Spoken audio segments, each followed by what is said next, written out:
I wasn't very well. I didn't know what was wrong, but I knew there was something wrong and I didn't know what it was. And I just thought it was the winter blues. I'd been out with my daughter and son-in-law. We went back to her place and I just lost the plot. You know, I went to the doctors and he said, you've got severe depression. The only thing that we can put it down to was I'd had so much stress and bereavement over the years. My husband died when he was 42 of cancer. I was 37. I had 3 little girls in school. Struggled and brought them up. I didn't think of myself because I just had those children to think of. Then my eldest daughter, she loved show jumping and horse trials. She was horse mad. I was in work in Usk one morning on a Saturday, and it was 7 years to the day that my husband died. The sergeant at the police station had a phone call from Dorchester Police to see if he knew me. He was told then that my daughter had been killed in a car crash at 22. She had a boyfriend, and I was talking to her the night before she died on the phone. That was in the May, and she was going to get engaged in the June. And that was the last conversation I had with her. So as you can imagine, it was horrible. At that time, I was planning my youngest daughter's wedding. We had to alter the plans for the wedding. My husband's brother, only brother, was going to give my daughter away. He died in the June of cancer. So then we had to find someone to give my daughter away as well. The wedding was a nightmare in a way because being in a church, seeing a friend and another friend, it was a bit of an ordeal. Anyway, we got through that. My daughter was married and it was fine. Then I seemed to have a series of family bereavements. My mother and father-in-law died quite quickly. I had a sister and a husband died within 6 weeks of each other. This is why I think I'm coming through depression pretty well, because I remember what their children and grandchildren went through. And I kept saying to myself, when I was really down in the dumps, I can't put my children and grandchildren, what I saw my great nephews and nieces go through. And I had a leaflet put through my door. I had it on my coffee table for about 4 weeks, looking at it, putting it back, picking it up. And one Friday morning I decided that I had to do something about it. I thought, well, if somebody's put a leaflet through my door like this, it's only fair that I go and try and find out what it's about. So I went down there, met Sandra. She gave me a cup of tea. She said, would you like a lunch? And I said, well, I haven't got my purse with me. It's just a spur of the moment thing. She said, that's fine. You've got plenty, so you can have lunch and have a chat. So I said, okay, I'll give it a whirl. Everybody was friendly.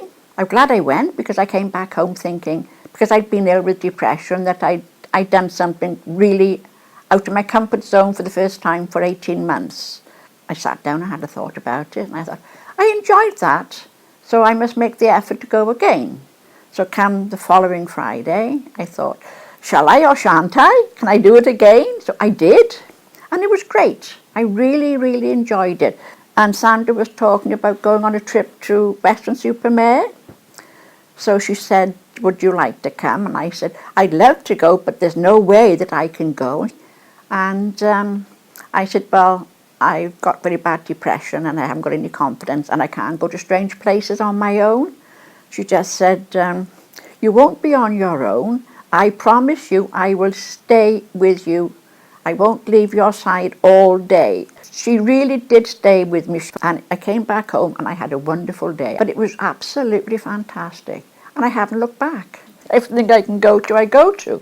As I go on the trips, been up to Widderstones quite a lot on different events, and Easter dinners, Easter lunches. I'm going off now to Western-super-Mare, and I've got different things lined up that I'm going to. The Inter-Hub quiz, I'm looking forward to that. The activities are good. They make you stop and think, especially the quizzes, which to me it made my brain kick in again, which it just wasn't working properly.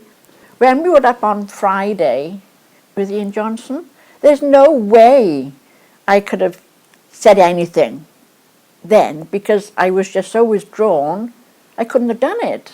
By asking a question in a crowded room, I got back home and I thought, I did that.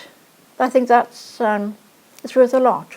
When we had that taster session up at Widderstones, I was talking to the lady who was running that little group, and the woman next to me said, I'm glad I sat next to you, because some of the things you've been talking about, I'm going through, or I've been through, and I thought I was the only one in the world that felt like it. I think that made a big difference.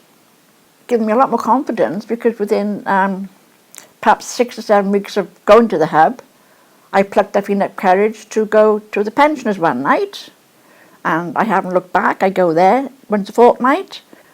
So I thought, right, I've done the lunch club, I've joined the pensioners, I went down and joined the local WI every Wednesday afternoon, which I think if I hadn't have gone down to the lunch club that Friday, I wouldn't have done all the other things I've done now.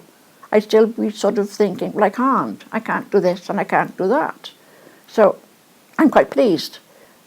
I started off down at the hub after some time, sort of going in and saying, well, can I do some washing up? They said, oh yes, went from there. Now, it's last quite some time, I make the tea and the coffees when the members arrive, which is great because I feel I'm putting something back into something that did a lot for me. It mightn't sound a lot, but it was a hell of a lot.